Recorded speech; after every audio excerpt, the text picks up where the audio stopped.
नमस्कार, जय माता दी। आइए चर्चा करते हैं संक्रांति का महापर्व। संक्रांति के क्या नाम होते हैं, कितने प्रकार की संक्रांतियाँ होती है और क्या क्या इनके नाम होते हैं और कौन कौन के लिए यह सुख देने वाली होती है। आइए संक्रांति को चार भागों में विभाजित किया गया है। जब सूर्य धनु राशि में, मिथुन राशि में और कन्या राशि में और मीन राशि में रहते हैं, जो सूर्य रहते हैं वह धनु राशि, मिथुन और कन्या मीन राशि में जो रहते हैं, तो यह षडसिद्धि नाम वाली मुख वाली संक्रांति होती है। अब मेष और तुला का अगर सूर्य रहते हैं, विषुवती संक्रांति नाम की होती है। विषुवती। सिंह, वृश्चिक, वृषभ और कुंभ राशि के अगर सूर्य रहते हैं तो विष्णुपदा नाम की संक्रांति होती है। और मकर और कर्क की जो सूर्य रहते हैं तो अयन संक्रांति कहा गया है। यानी पहला षडसिद्धि नाम मुख वाली, दूसरा विषुवती और तीसरा विष्णुपदा और चौथा अयन संक्रांति। ये चार भागों में संक्रांति को विभाजित किया गया है। इनके चार नाम होते हैं और चारों नामों के आधार पर 7 विभक्त हैं इनके। जिस प्रकार से जो 7 वार होते हैं तो 7 वारों के आधार पर यह सुख देने वाली भी होती है और दुख देने वाली भी होती है। अगर रविवार को संक्रांति आती है तो उसका नाम होता है घोरा संक्रांति। इनके नाम के आधार पर ही इनका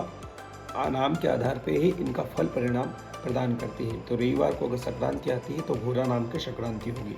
सोमवार को अगर संक्रांति आती है तो ध्वांसी, और मंगलवार को तो महोदरी, बुधवार को तो मंदाकिनी, और गुरुवार को तो मंदा, और शुक्रवार को तो मिश्रा, और शनिवार को तो राक्षसी संक्रांति होती है। यह जो संक्रांति होती है इनके नाम के आधार पर यह शुभ देने वाली होती है। आपको बता दे रहे हैं, अगर रविवार को घोरा नाम की संक्रांति आती है तो शूद्रों को सुख देती है। सोमवार को अगर संक्रांति आती है तो क्षिप्रा नाम की होगी और यह वैश्यों को सुख देगी। और भूमयार यानी मंगलवार को अगर संक्रांति आती है तो यह चोरों को सुख, जिस प्रकार से जिला पे कोई विधायक होता है, गांव में कोई सरपंच होता है तो आदि उनको सुख देती है। कौन सी? तो बुधवार को संक्रांति आती है। गुरुवार को अगर आती है तो ब्राह्मणों को सुख देती है।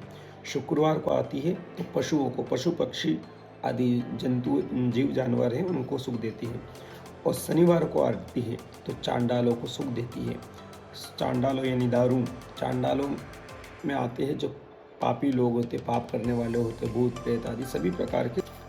संक्रांति प्रदोष काल में अर्की है, अर्थात 15 जनवरी को ही संक्रांति का महापर्व मनाएं और इसमें दान पुण्य करने का, हवन जप, मंत्र जाप करने का बहुत ही उत्तम परिणाम फल प्रदान होता है।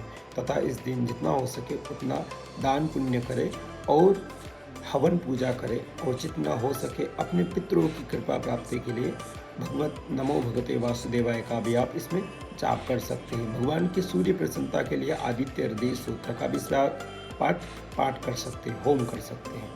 जय माता दी।